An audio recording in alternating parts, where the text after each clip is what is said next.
নায়কের পরিবারের মতে অতীত ভুলে সংসারী হয়ে উঠুক শাকিব খান। আর এই কারণে শাকিবের পরিবারে চলছে বিয়ের তোড়জোড়। খুব শিগগিরই বিয়ে করবেন অভিনেতা। এর জন্য শাকিবের সম্মতিতে পাত্রী দেখাও শুরু হয়েছে। গুঞ্জন চলছে যুক্তরাষ্ট্র থেকে চিকিৎসা বিষয়ে লেখাপড়া করে দেশে ফেরা এক ডাক্তার মেয়ের সঙ্গে বিয়ে হয়ে গেছে শাকিবের। নাম প্রকাশ না করার শর্তে শাকিবের পরিবারের এক সদস্য জানিয়েছেন, যখনই সিনেমা মুক্তির সময় আসে তখনই আলোচনায় থাকতে সাক্ষাৎকারে শাকিব প্রসঙ্গে কথা বলতে শুরু করে অপু ও বুবলি। এতে শাকিব খান যেমন বিব্রত হন, তেমনি তার পরিবারকে অস্বস্তিতে পড়তে হয়।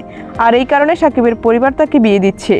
শাকিবের পরিবারের ওই সদস্য আরও বলেন, দুজনে এখন শাকিবের অতীত, অথচ তারা এখনও শাকিবের সঙ্গে সম্পর্ক আছে বলে দাবি করছেন। আমরা এতে বেশ বিরক্ত।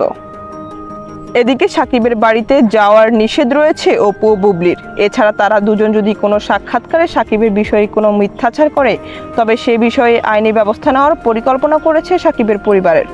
শোনা যাচ্ছে দুবার নিজের পছন্দে বিয়ে করে জটিলতায় পড়ছেন শাকিব। আর এই কারণেই এবার পরিবারের পছন্দে সম্মতি দিচ্ছেন তিনি।